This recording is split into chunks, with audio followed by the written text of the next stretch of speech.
নমস্কাৰ বন্ধু বান্ধৱীসকল স্বাগতম জনাইছো সকলোকে আৰু চৰকাৰী চাকৰি গভৰ্ণমেণ্ট অফ ইণ্ডিয়া ফালৰ পৰা আহিছে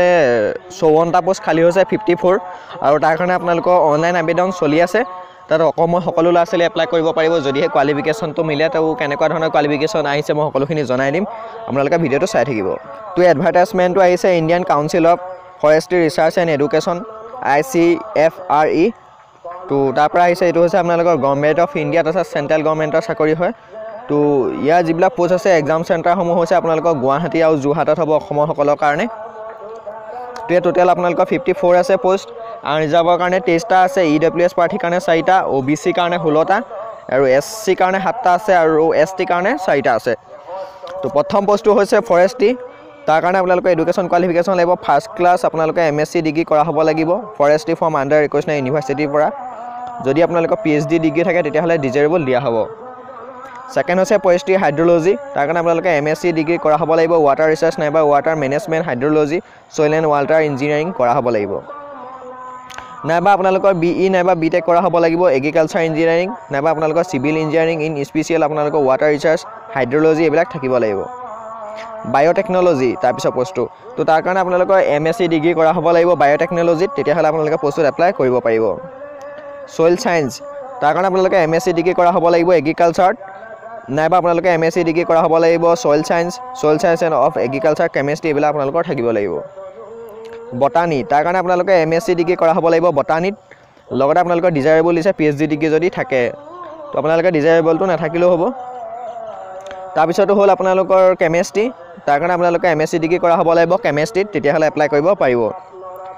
তাৰপিছত বস্তু হৈছে এণ্টমলজি তাৰ কাৰণে আপোনালোকৰ MSc ডিগ্ৰী কৰা হ'ব লাগিব জুলজি নাইবা এগ্ৰিকালচাৰ কৰা হ'ব লাগিব আপোনালোকে এণ্টমলজি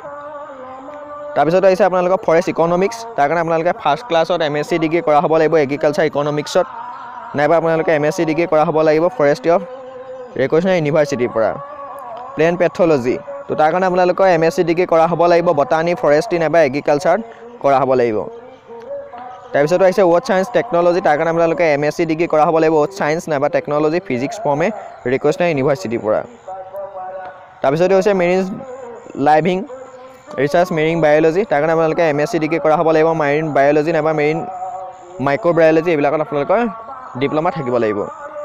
তাৰপিছত হৈছে ইক'লজি তাৰ কাৰণে আপোনালোকে MSc ডিগ্ৰী কৰা হ'ব লাগিব বটানী ফৰেষ্ট্ৰি নাইবা এনভাইৰনমেণ্টেল সায়েন্স নাইবা ইক'লজিত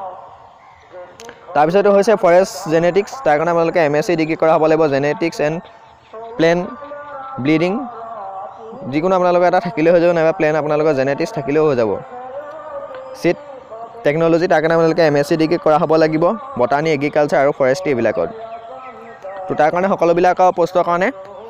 চালাৰীটো ৰাখিছে আপোনালোকৰ 56,000 টকাৰ পৰা 1,77,000 চালাৰী ৰাখিছে এজ তথা বয়সটো হৈছে 21 বছৰৰ পৰা 35 বছৰ ভিতৰত আপোনালোকৰ হ'ব লাগিব তাৰপিছত আহিলে এপ্লিকেশ্যন ফিজটো দিব লাগিব আনৰিজাৰ্ভসকলে দিব লাগিব 1500 টকা আৰু যোনসকল OBC MOBC আছে তেওঁলোকেও 1500 টকাই দিব লাগিব আৰু SC ST সকলে কোনো ধৰণৰ ফিজ দিব নালাগে আৰু মহিলাসকলে তো এপ্লাই কৰিবৰ কাৰণে আপোনালোকে ৰিক্ৰুটমেণ্ট ICFRE.government.in তাত গৈ পিনি আপোনালোকে অনলাইন মাধ্যমেৰে এপ্লাই কৰিব লাগিব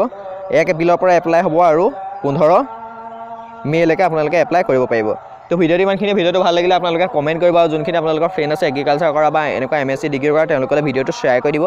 আৰু যদি চেনেলটো এতিয়ালৈকে ছাবস্ক্ৰাইব কৰা নাই ছাবস্ক্ৰাইব কৰি সাইডৰ বেল আইকনটো দবাই দিব তেতিয়া যিকোনো ইনফৰমেশ্যন আপোনালোকে লগালগ পাই থাকিব তো এতিয়ালৈ ইমানেই ধন্যবাদ